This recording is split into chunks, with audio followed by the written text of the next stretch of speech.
nafsu itu benar-benar dilatih. Maka masyhur dalam cerita ada orang perang sama Ali radhiyallahu anhu. Ketika perang ini sangat semangat. Tapi ketika orang itu meludahi dan Sayyidina Ali ini tersinggung karena diludahi, Sayyidina Ali langsung angkat tangan. Sudah perangnya nggak usah diteruskan. Karena saya marah sama kamu sekarang demi nafsu. Karena kamu meludahi saya. Padahal saya tadi motifnya demi Allah dan Rasul. Jadi sangat tipis bedanya kita emosi karena diri kita dan emosi karena Allah dan Rasul. Sehingga ketika diludahin ini terus beliau mikir jangan-jangan perang saya karena saya diludahi. Nah yang hilang dari peradaban modern adalah Allah itu tidak begitu hadir di hati kita. Saya sering cerita di mana-mana teks hadis itu sebenarnya berbunyi gini, ini hadis sahih. Mangka na yu'minu billahi wal yaumil akhir fal yukrim jarohu. Ada yang fal yukrim jarohu doifahu, ada yang fal yakul khairan aw liyasmut. Siapa yang iman dengan Allah dan Rasul maka harus memuliakan tetangganya, memuliakan tamunya. Dulu itu ada seorang ulama dipanggil anak muda, dibully dari sekarang. Wahai kiai, datang ke rumah saya. Datang kiai itu. Setelah sampai ke rumah orang itu, silakan kiai kembali ke rumahnya. Saya tidak butuh kiai. Kiai itu dengan riang kembali. Setelah di rumah dipanggil lagi. Pak Yai, silakan datang ke rumah saya. Datang lagi. Ya senyum-senyum kiainya santai. Wah nggak jadi butuh Pak Yai. Silakan kembali lagi. Sampai 3 kali. Oh itu kalau rektor digitukan marah itu. Dosen marah. Kiainya santai. Santai senyum-senyum rileks. Ketika ditanya, kenapa Pak Yai tidak tersinggung? Jawabannya unik. Anak muda, saya ini senang sekali nuruti perintah Allah, disuruh menghormati tetangga. Sehingga ketika Anda manggil, ya saya datang. Ketika Anda nyuruh pulang, ya saya pulang. Saya senang sekali nyenangkan tonggo. Dan itu perintah Allah, jadi tidak ada hubungannya dengan kamu. Wah, pemudanya nangis minta dimaafin. Kalau kita kan enggak, kita ini dosen, kiai, mungkin kita doktor, mungkin kita profesor. Tapi kita ini sering didikte oleh orang bodoh. Kalau orang bodoh itu jengkel, lo kita ya jengkel.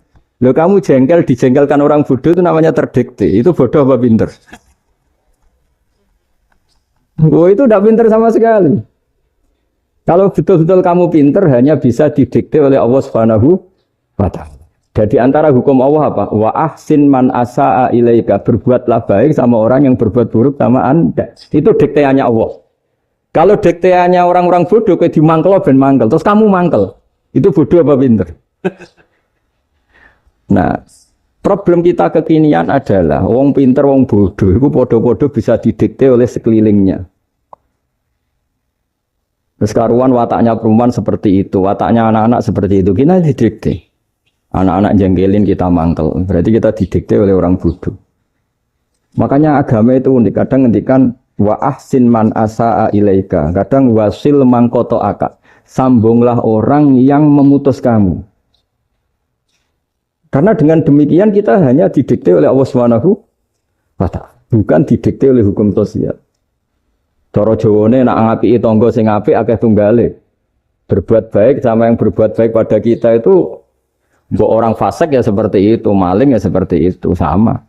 Tapi kalau berbuat baik sama orang yang berbuat jelek sama kamu itu baru luar biasa. Dan memang teksnya hadis wa ahsin man asa'a ilaika. Berbuat baiklah sama orang berbuat buruk sama kamu. Jadi enggak boleh orang didikte. Makanya ngaji di sini diantaranya saya akan cerita dalam sebuah hadis sahih, dalam hadis hasan yang diriwayatkan Imam Tirmidzi ada kalimat dari Rasulullah SAW. Dawe Nabi, la takunu imma'atan, taquluna in ahsanan nasu ahsanna, wa in zolamu zolamna. Walakin watti'u anfusakum in ahsanan nasu antuhsinu, wa in asa'u Allah tazlimu.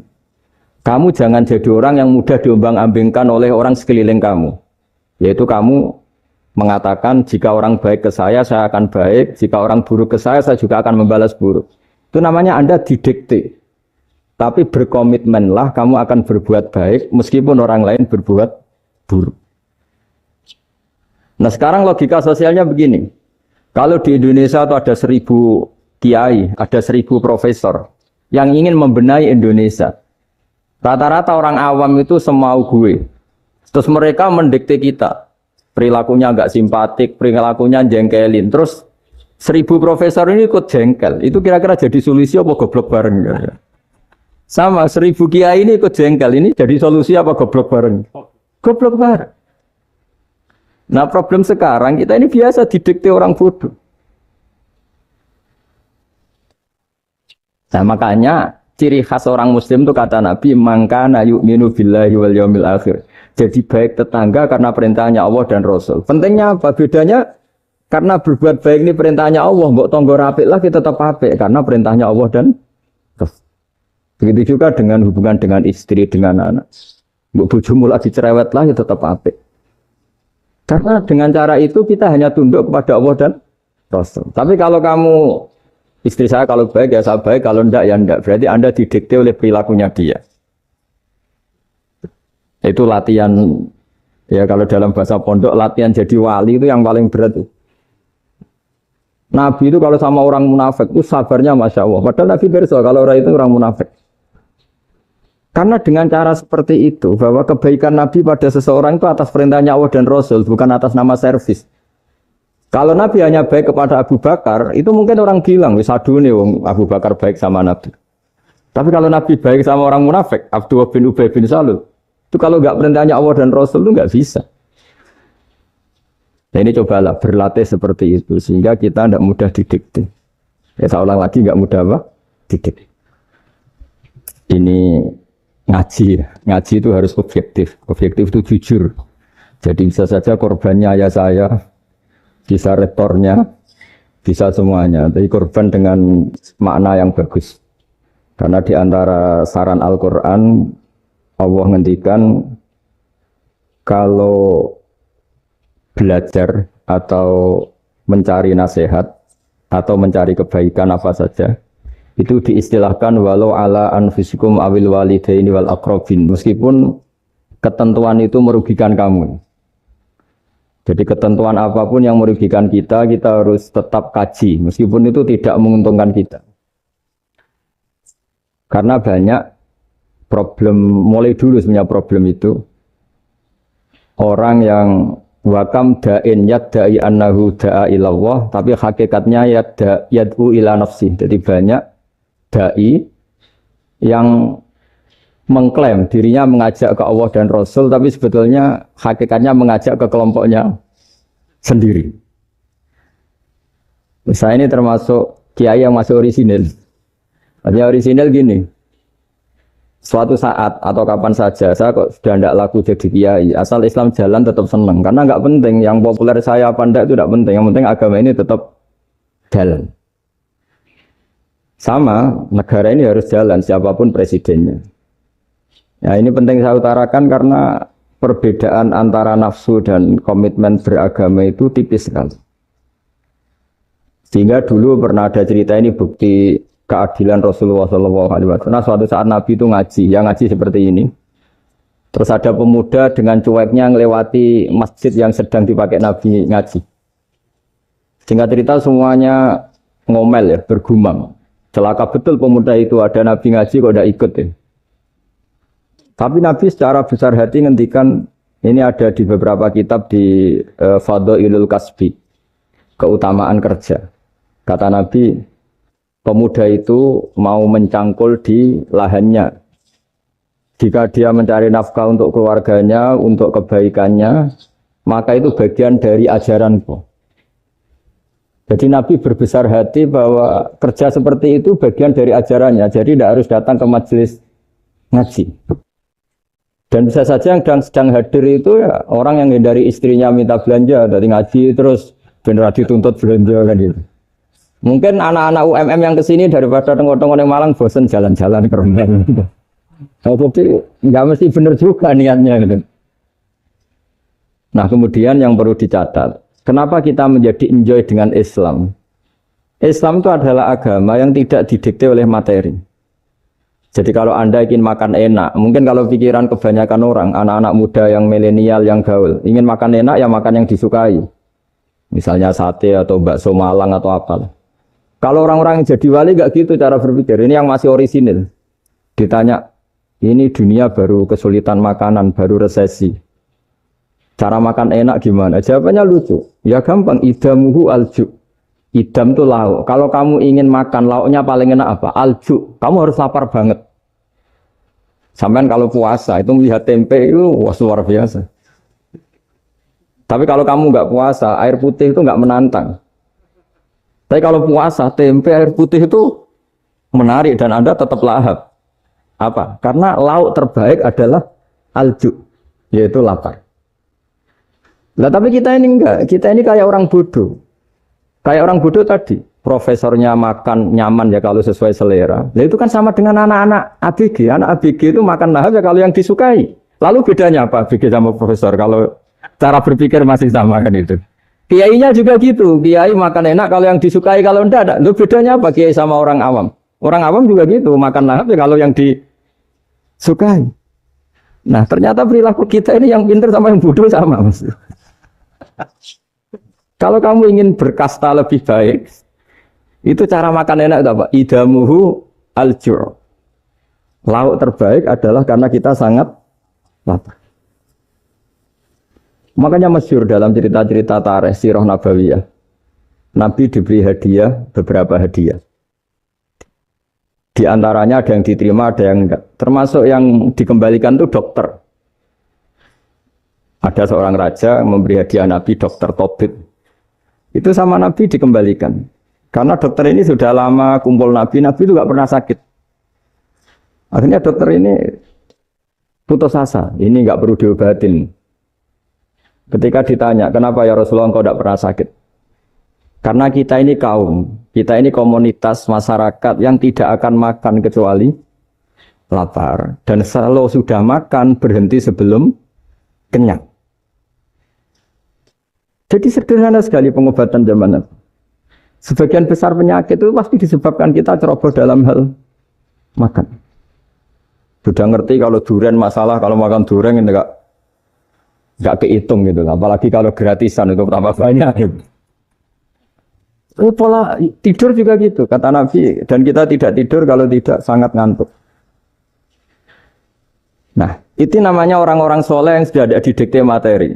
Kalau yang didikte materi kan bisa tidur nyenyak kalau kasurnya enak, AC gini-gini. Sebenarnya enggak, tidur enak itu ya kalau sangat ngantuk. Mbok di gudang, mbok di bis, kalau sangat ngantuk ya semuanya ya enak. Sama, mbok lapar, mbok hanya tempe, tapi kalau sangat lapar itu ya enak. Nah ini ilmu yang mulai hilang, ilmu-ilmu yang mulai hilang. Nah ini pentingnya ngaji ya. Jadi akhirnya ulama-ulama Indonesia itu dipakai rujukan. Jadi mulai Mbah Hasyim, Mbah Ahmad Dahlan sampai era buyut-buyut itu masih orang alim. Lama-lama yang di Indonesia ini orang-orang yang bodoh. Sehingga orang Jawa kalau ke sana dibully, ya Jawa tak kulul khaya. Orang Jawa itu penggaweannya itu mangan ulo, makan ular. Karena belut itu kalau di kamus itu persis ular. Dulu itu kan kamus tidak full color. Gara-gara gak full color, gambar belut sama ular itu sama. Belut itu belut sama ular kalau nggak full color gambarnya sama apa enggak? Sama. Terus orang Jawa itu kan masih banyak yang makan bajing tupai. Bajing kalau digambar tidak full color sama dengan tikus. Gambar yang tidak warna hitam putih. Sehingga kita ini dibully pemakan tikus dan pemakan ular. Karena belut itu persis ular kalau digambar yang tidak full color. Sampai datang Syekhona Khalil, datang ulama. Ngarang kitab ya judulnya Al-Belut. Karena enggak terima bangsanya dinyek makan apa? Ular. Terus dikarang. Wal belut hayawanun bakhriyun, terus ya isu fi kadza wa kadza. Itu beda dengan al-hayyah. Itu diterangkan. Mulai bisa nerima. Terus sistem hotel juga gitu. Sampai tanyakan dalam sejarah dulu orang Sedayu ada namanya Syekh Mukhtar. Syekh Mukhtar bukan bikin rumah besar yang siapapun orang Indonesia haji itu nempat di sana. Nah ini yang menginspirasi akhirnya ada hotel. Dulu Syekh Mukhtar hanya menyediakan untuk hujat-hujat Indonesia. Lama-lama jadi hotel. Cara ibadah juga gitu. Kita ini kan, saya ini punya bapak kiai, mbah kiai. Punya guru yang sangat alim ya seorang kiai Kiai Memun. Itu dulu kita pengkaji ilmu itu tidak pernah tahu bedanya NU dan Muhammadiyah. Karena dulu Mbah Darwis itu, Kiai Dahlan itu, dulu ngajinya bersama Mbah Hasim ketika di Indonesia yang ngaji Mbah Soleh Darat. Mbah Soleh Darat itu dulu ngajinya sama buyut saya ke-6, namanya Mbah Soleh Asnawi di Kudus. Mbah Soleh Darat itu dulu alim-alimnya orang Jawa ya Mbah Soleh Darat, Soleh bin Umar. Tempatnya di Semarang, tapi beliau itu sebenarnya orang Jepara yang dekat Kudus. Setelah di Mekah, Mbah Hasim ini mondoknya ya, mulazimnya ke Syekh Mahfud Termas. Tapi sesekali ke Syekh Khotib Minangkabau. Nah yang Mbah Ahmad Dahlan lebih sering ke Syekh Khotib Minangkabau, sesekali ke Mbah Mahfud. Singkat cerita, karena Syekh Khotib Minangkabau sudah modern ya, terlibat organisasi dunia. Pas itu beliau pengagum Muhammad Abduh, pengagum Rasid Ridho. Sehingga bawaannya Mbah Dahlan itu lebih pergerakan karena beliau lebih mengidolakan Syekh Khotib. Nah Syekh Khotib sendiri sebenarnya orang Minangkabau. Jadi beliau namanya Muhammad saja sebetulnya. Jadi menantunya orang Arab. Oh itu dicibir mertuanya ini karena punya mantu orang Jawa, orang ndak Arab. Singkat cerita terus di mertuanya bilang gini, kamu jangan pernah bilang kalau orang Arab itu mansa kanal Arab, orang yang bertempat di Arab. Walakin mantakallama bi arabiyyin fasihin, tapi orang bisa ngomong Arab secara fasih. Singkat cerita kalau kamu tidak percaya, nanti suatu saat menantu saya kalau Jumatan, tidak usah kamu kasih tahu, langsung suruh jadi khotib. Tidak usah kamu kasih tahu, sarannya tidak usah kamu kasih tahu. Kalau sekarang kan enggak. Kalau dosen mau jadi khotib kan mengumpulkan materi dulu. Lucunya di antara materinya itu dari TV. Makanya jadi ribet kan khutbah sekarang. Kalau musim corona ya akan ngomong corona, musim apa yang ngomong apa. Jadi lagi-lagi didikte oleh media. Sebenarnya kalau ngomong kan sesuai kebutuhan umat, ini obatnya apa. Tapi enggak sesuai trending topik, itu kan kayak anak-anak gaul. Jadi ini dokter kok gitu kan aneh. Singkat cerita si khotib ini enggak dikasih tahu, saya Muhammad tadi enggak dikasih tahu, langsung disuruh khutbah. Fatakallama bikalamin fasihin. Dia ngomong fasih sekali. Bahkan ngalah-ngalahi fasihnya orang Arab asli. Semenjak itu beliau dapat gelar Al-Khotib, orang yang cakap berpidato berkhutbah. Ya terus dia khotib Al-Minangkabau. Jadi orang Indonesia itu luar biasa. Dulu yang namanya orang Indonesia di Arab Saudi itu dihormati sekali. Karena yang ke sana itu pasti ulama. Sudah alim di Indonesia ke sana, termasuk Mbah Ahmad Dahlan. Mbah Hasim dulu karena sama-sama muridnya Mbah Soleh Darat. Lama-lama yang ke sana itu TKI TKW itu ya mulai agak dibully.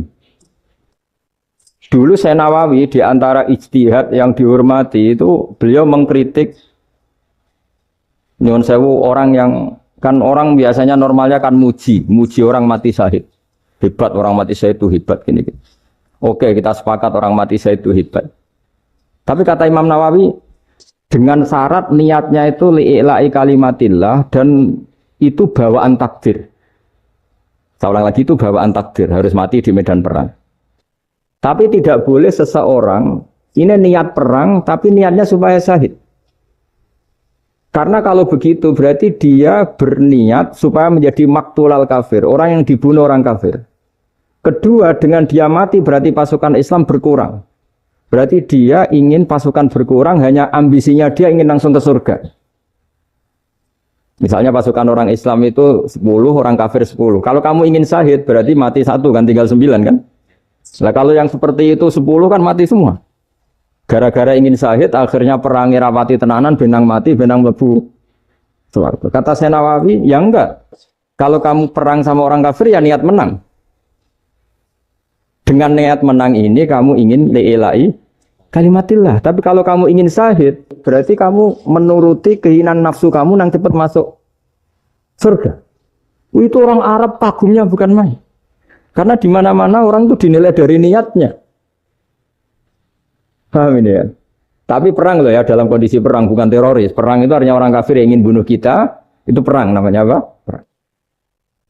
Dulu orang cerita syahid itu hanya pokoknya syahid itu hebat, pokoknya syahid itu hebat. Syahid di medan perang itu hebat, pokoknya syahid di medan perang hebat. Tapi ketika Syekh Nawawi memberi penjelasan ilmiah, Jika kamu perang ingin cepat mati, ingin cepat syahid, artinya ini untuk pemenuhan diri kamu karena kamu bayangkan langsung masuk surga. Kamu lupa bahwa dengan kamu dibunuh kekuatan Islam berkurang. Akhirnya beliau memberi penjelasan. Syahid itu bagus, itu sebagai takdir. Hanya takdir itu kita perang yang ingin menang, tapi takdirnya mati. Jangan dibalik. Oleh perang rapati tenanan, benang mati, namun lebu. Itu yang pertama, terus ulama yang pertama memberi penjelasan itu Syekh Nawawi. Akhirnya melahirkan kekaguman yang luar biasa dengan tafsir Munirnya itu.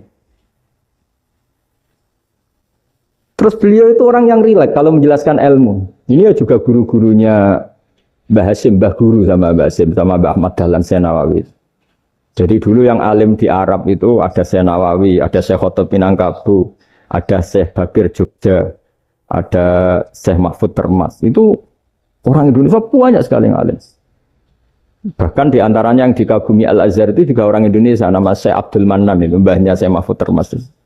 Itu pertama ada duta besar Indonesia di Mesir, itu termasuk barokahnya Mbak Abdul Manan tadi, itu juga orang Indonesia. Jadi pemahaman ulama Indonesia itu khas, termasuk ketika memaknai apa? Syahid. Ketika memaknai apa? Syahid. Itu unik. Ketika Syekh Nawawi diuji dulu itu yang namanya ulama diuji dulu oleh 100 ulama. Jadi dulu ya ada kompetisi. Imam Bukhari diakui jadi ahli hadis itu diuji oleh mi'atu muhaddisin, 100 orang ahli hadis. Sanad dibolak-balik, matanya dibolak-balik, tapi beliau tetap bisa mengembalikan proporsi sanad itu. Syekh Nawawi pernah diuji gini. Ayul afdol al ulama awe salatin. Keren mana ulama sama raja atau sama orang-orang kaya, sama penguasa? Ya keren ulama. Dibully sama orang. Tapi setahu saya banyak ulama yang antri di rumahnya raja. Tapi saya tidak tahu melihat raja antri di rumahnya ulama. Ya, kan kebanyakan kan mungkin ustadz atau kiai yang antri ngajukan proposal kan. Kan enggak. Nah kalau raja kan enggak pati itu. Malah enggak usah antri. Kiainya sudah nyambut sebelum datang. Jawabannya lucu Syekh Nawawi itu. Dan yang tanya itu langsung diem. Ya karena ulama itu tahu fungsinya uang, sehingga cara nyari sampai seperti itu. Sementara raja-raja itu tidak tahu fungsinya ilmu, makanya tidak pernah sowan ulama. Sehingga, jadi ya dianggap enteng saja. Ulama kan tahu fungsinya uang, tahu untuk pondok, tahu masjid. Sementara raja tidak tahu fungsinya ilmu. Jadi itu khas Jawa ya. Khas Jawa, khas Indonesia. Apa-apa yang menurut orang banyak dengan tanda kutip itu buruk atau baik, itu orang Jawa menafsirkan tuh gampang saja. Sehingga semenjak itu Jawa itu dipandang betul. Saya punya kitab namanya Qadhayal Haji wal Umrah. Itu terbitan Hayatul Ulya Arab Saudi, milik Wahabi. Itu diantara fatwa yang dipakai untuk solusi muskilatul haji, problem-problem haji kekinian. Itu fatwanya syekh-syekh yang dari Indonesia, termasuk Syekh Khotib Minangkabau, Syekh Nawawi Banten, Syekh Bakir Nur Jogja. Misalnya begini, dalam fatwa-fatwa yang menyulitkan kita ya, sampai sekarang jadi perdebatan. Ketika Safa dan Marwah itu dengan batas tertentu, saya ulang lagi dengan batas tertentu, mau tidak mau atas nama kebutuhan, itu kan butuh perluasan. Karena kalau naik turun itu mudah disepakati ulama. Jadi misalnya gini ya, saya punya tanah seluas ini.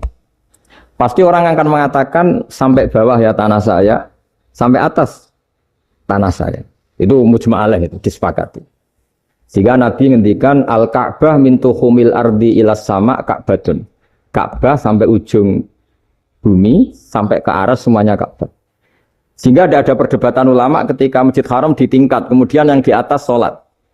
Tetap dia menghadap Ka'bah. Tidak harus dulu melihat di bawah, enggak.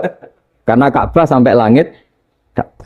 Sama, tanah Anda kamu tingkat sampai 10, enggak ada tetangga protes. Karena bawah sampai atas tanah Anda. Tapi kalau diperluas, tanah Anda kamu luaskan setengah meter saja atau 3 cm saja, iso geger mbek tonggo. Karena di mana-mana batas itu ya tadi. Kalau atas bawah miliknya, kalau samping enggak. Pertanyaannya, perluasan Mina itu ke samping. Perluasannya matof, yang mas'ah itu juga ke samping. Geger kan ulama dunia. Bagaimana hukumnya mina jadid? Mina yang diperbarui atau mina yang diperluas. Itu diantara rujukan baik yang membolehkan maupun yang menentang. Itu ya Syekh Indonesia. Itu original tuh. Saya punya kitab original terbitan Hayatul Ulya, kira-kira ya kemenaknya Arab Saudi kalau di Indonesia itu. Itu yang dirujuk Dawei Syekh Nawawi, Dawei Syekh Khatib Minangkabau. Karena apa? Ada logika khas Jawa. Misalnya begini. Meskipun saya tidak perlu fatwa Mina jadid sah apa enggak, memang jadi perkhilafan ulama. Misalnya kampung ini dinamai Mina. Pertanyaannya gini, tanah yang di samping ini bisa milik Anda apa enggak? Ya bisa Gus kalau dibeli atau dihibahkan. Berarti tanah di samping Anda menjadi milik Anda karena ada proses pengambil alian lewat beli maupun hibah. Nah masalahnya ini negara itu berhak menganeksasi atau memasukkan ini sebagai Mina. Itu ulama Jawa kalau ditanya, alasannya apa? Fa'innal muttasila bisya' hukmu dzalika syai'. Karena yang gantet, yang mutasil itu bisa dihukumi seperti sesuatu itu. Jadi kalau ini Mina, ya yang gantet Mina ini ya bisa dikatakan Mina. Beda dengan membuat Mina, Malang Mina, wah itu tidak bisa, ada mutasil kan. Itu enteng sekali ulama Jawa. Satu ya tentu karena kebutuhan, tapi asal masih al-muttasilu bihi, yang masih tanah yang masih mutasil.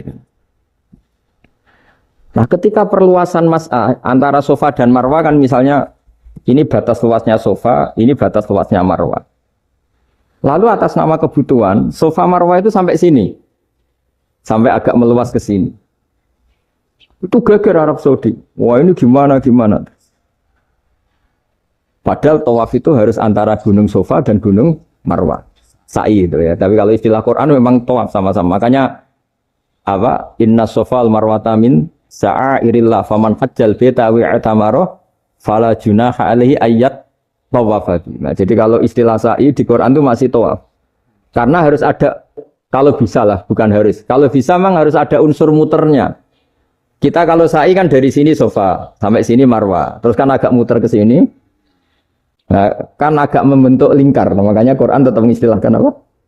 Tawaf.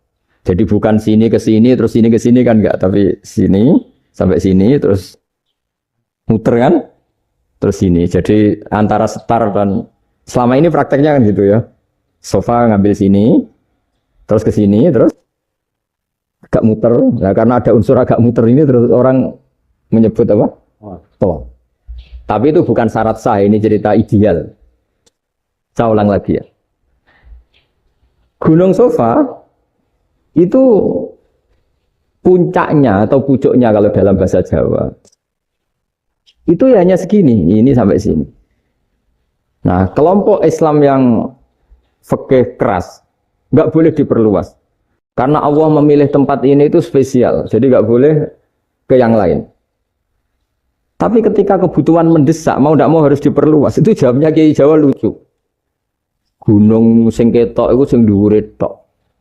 Sikilane luwih ombo. Berarti karena kan gunung kan bentuknya gini. Nah, sofa yang kecil itu yang atasnya, tapi sikilannya sini kakinya lebih luas. Jadi boleh perluasan asal tidak melebihi kakinya. Ya dihitung ya lebih luas. Jadi Kiai Jawa itu kayak wong delok gunung Penanggungan, kayak gunung Arjuna. Di mana-mana puncak gunung itu lebih kecil timbang kakinya. Artinya diperluas ini bukan berarti tidak di sofa dan tidak di itu khas Kiai Jawa. Jadi jangan kira orang Jawa itu udah hebat-hebat sekali. Termasuk perkembangan hotel di Arab Saudi. Itu dulu sebelum ada hotel. Buyut saya kelima atau keenam dulu haji namanya Badur Rahman. Itu kalau mau ingin apa ya? Menghindari terik matahari itu masuk gua. Itu masuk gua itu hanya separuh badan, kakinya di luar. Jadi jangan bayangkan kalau gua di Indonesia kayak gua Akbar di Tuban orang bisa masuk jalan-jalan, enggak.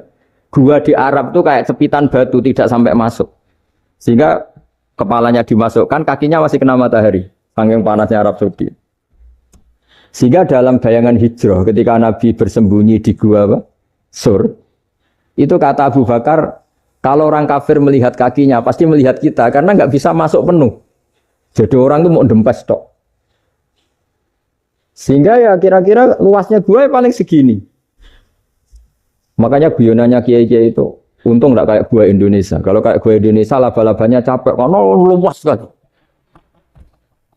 Jadi jangan bayangkan gua Arab tuh kayak gua Indonesia. Makanya bayangannya, andai kan orang tuh melihat ke bawah, pasti melihat kita. Karena orangnya tidak bisa masuk penuh. Nggak bisa masuk 100%. Ya kayak cepitan batu lah mirip. Itu kan mirip Gunung Uhud. Gunung Uhud, kata Rasulullah, nanti kalau kamu perang, itu di atas. Menang atau kalah di atas. Musuh biar di bawah. Dengan di atas kamu bisa mana? Jangan bayangkan kayak Gunung Merapi, kayak Gunung Penanggungan. Lah kalau Gunung Penanggungan mana ke bawah yang leyang kan? Jadi gunung di Arab itu kayak bukit. Ya sampean pernah kan ke Uhud itu ya sama ini aja tinggi ini kan? Nah ini yang ada mulai ada mis. Makanya nerjemah itu susah di Indonesia. Karena jabal itu udah harus tinggi. Kalau tinggi nggak bisa mana dari atas ke bawah kan nggak ngefek kan? Sampean kalau ke Uhud gunungnya pendek sekali sehingga yang mana dari atas ke bawah ya kalau kena musuh ya celaka karena memang dekat. Ya kalau gunung Indonesia mana dari atas ke bawah yang ngeleyang nggak ngefek. Nah itu susahnya nerjemah bahasa Arab ke kita. Jadi apa ya? Transkrip itu nggak gampang karena ada pengertian yang beda. Kita kalau bilang gunung itu tinggi sekali. Sampai banyak mahasiswa tersesat ya saking tingginya. Kalau orang naik Uhud nggak akan tersesat, wong ketok dari bawah itu. Nggak mau saya mau cerita. Kata Mbah Mun sering cerita. Kenapa wa ma arsalnaka illa rahmatan lil alamin, kata Mbah Mun. Allah itu pasti bikin ulama yang tidak produk Arab itu pasti ada. Kalau orang Arab jadi ulama wajar, bahasanya Arab, domisilinya di Arab. Tapi Allah akan selalu bikin ulama yang tidak bangsa Arab. Imam Ghazali itu Tus itu Persia. Imam Bukhari itu kira-kira kalau sekarang ikut Uzbek. Ya, Imam Bukhari itu kalau negara sekarang ikut mana? Uzbek.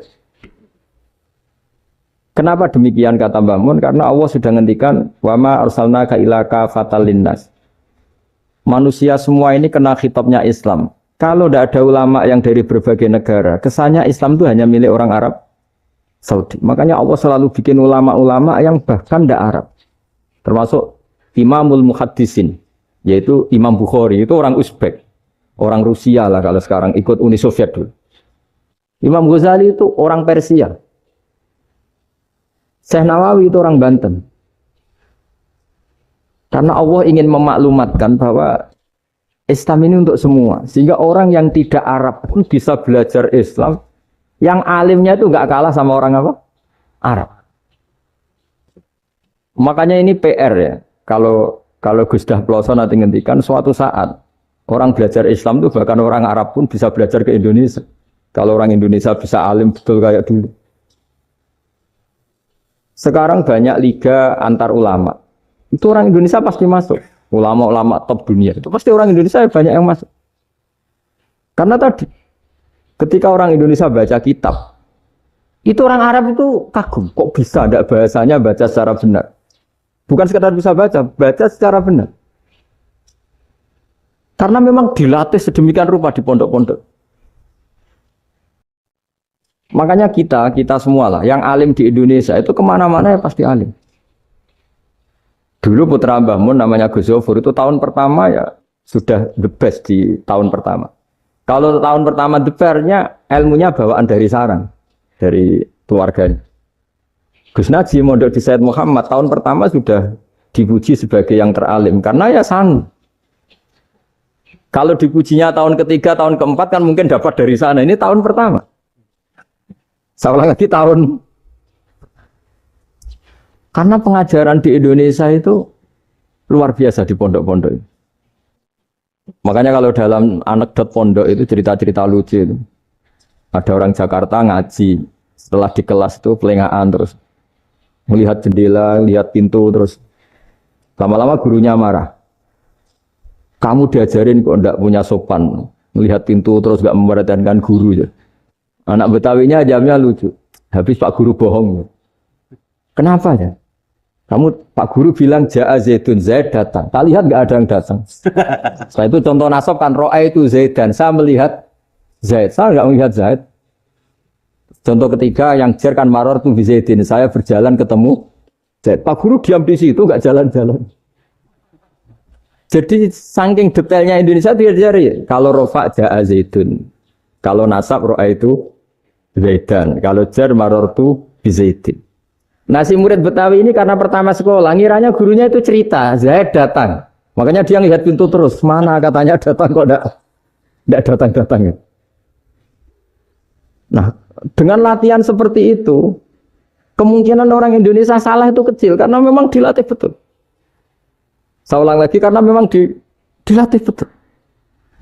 Sehingga ketika orang Indonesia ini yang cerita seorang wartawan, ini kisah nyata. Kalau ini tidak anekdot, kisah nyata. Ada wartawan internasional ngeliput Ramlah. Ramlah itu di Gaza, di Palestina. Wartawan Indonesia ini hanya bisa bahasa Inggris. Dijak ngomong bahasa Arab. Terus dia bilang saya tidak bisa. Saya tidak bisa. Saya bisanya ngomong Inggris. Tapi apa yang terjadi setelah sholat? Si Indonesia ini jadi imam pakai sholat jariah lagi. Baca bismillah benar, bismillahi jar karena mudhof ilaih. Terus ketika iktidal ya benar, Rabbana lakal hamdu mil'us samawati wa mil'ul ardi benar. Ketika tahiyat ya benar, at-tahiyatul mubarakatuh sholawat. Sama orang Arab ini diagumi. Orang Arab kalau senang orang itu dicium. Kamu tawaduk, sebenarnya kamu itu ahli bahasa Arab. Karena orang Indonesia sekali sholat itu gak ada yang salah. Meskipun benarnya karena hafalan, tapi bagi yang ahli nahwu itu hebat. Misalnya kita kalau menghafalkan kan bismillahi, bismi jar karena ba, Allahi jar karena mudhof ilaih, ar-rahmani jar karena sifat, ar-rahimi karena sifat. Alhamdu rofa karena mubtada, lillahi jar karena ada huruf jarli, robbi jar karena sifat. Sebetulnya enggak karena pinter, tapi karena hafalan. Tapi orang Indonesia hebatnya itu benar terus. Rabbana lakal hamdu. Ya kan, alhamdu rofa, terus mil'us samawati ya rofa karena sifat. Sehingga terus orang Indonesia kalau sholat di Timur Tengah itu dipuji. Karena makhrajnya ya benar, rofa nasabnya juga benar. Nah itu di negara lain tidak ada nggak Indonesia. Orang Cina itu sering bikin marah orang-orang Arab. Karena kalau dongo itu nggak fasih kayak orang Indonesia. Orang Indonesia kalau dongo ya Allahumma tohir qalbi. Orang Cina ini yang jadi guyon di Arab. Allahumma tahir qalbi. Itu kan bedanya jauh. Itu orang Arab pertama membiarin. Lama-lama kalbun entak gitu. Maksudnya asu-asumu gitu. Karena dia bilangnya qaf itu kaf. Jadi kalau Allahumma da'wa tohir, kalau aturi nyucekno panjenengan kalbi ing asu ingsun kan. Tapi kalau qalbi itu ati ingsun, tapi kalau kalbi anjing ingsun. Bedanya qaf sama kaf. Ana arane kalbun entak. Asu-asumu maksudnya kan. Tapi padahal orang Cina itu bareng dilihat teksnya ya pakai qaf. Orang Indonesia enggak, mulai kecil dilatih, sak fase-fase. Sampai yo sulit betul latihan Fatihah itu. Kalau di Kudus malah sampai 3 bulan Fatihah itu. Sampai at-tahiyyatu, kurang bersih. At-tahiyyatu sampai ini. Sampai ada cerita itu orang dipanggil maftuhin itu enggak melengak, harus maftuhin. Baru melengak. Tapi barokahnya itu, orang Indonesia kalau dongo memang benar-benar Allahumma tohir qalbi. Ya Allah sucikan hati kami, bukan tahir qalbi. Karena sekali jadi kaf itu maknanya anjing saya. Ya Allah sucikan anjing. Jadi ini orang Indonesia. Jadi kata Mbah Mun, dawe Mbah Mun, illaka fatal linnas, bahwa agama ini milik semuanya. Itu diantara bukti Allah menghendaki atau mendesain Islam seperti ini. orang yang belajar di Indonesia itu pengetahuannya Islam, pengetahuannya tentang Islam itu tidak kalah sama yang belajar di Al-Azhar, sama yang belajar di Arab Saudi. Makanya ini PR-nya UMM, PR-nya IAIN, PR-nya UIN. Bisa enggak sealim mereka dalam bahasa Arab? Nah, bahasa Arabnya Mu'man anta, ana zaidun. Jangan sampai, karena kita di sana ini kadang dibully. Orang Arab tuh kalau bully kita, sampai tak kasih cerita. Oh, itu ngawurnya Masya Allah. Kata dia, ada anak orang Indonesia haji. Si anaknya orang Indonesia dijotos sama anaknya orang Arab. Dijotos, dipukul. Singkat cerita terus si orang Indonesia enggak terima, anaknya yang orang Arab dipukul. Yang balas bapaknya. Orang Arab tanya, lima ada dorobta ibni, kenapa kamu mukul anak saya? Itu orang Indonesia bahasa, wah anakku tidak. Jadi hanya bilang gitu. Artinya anak saya dihada ya maka tak ada. Arabnya gitu. Anak saya dipukul maka saya balas mukul. Itu orang Arab mantok oh gitu. Paham?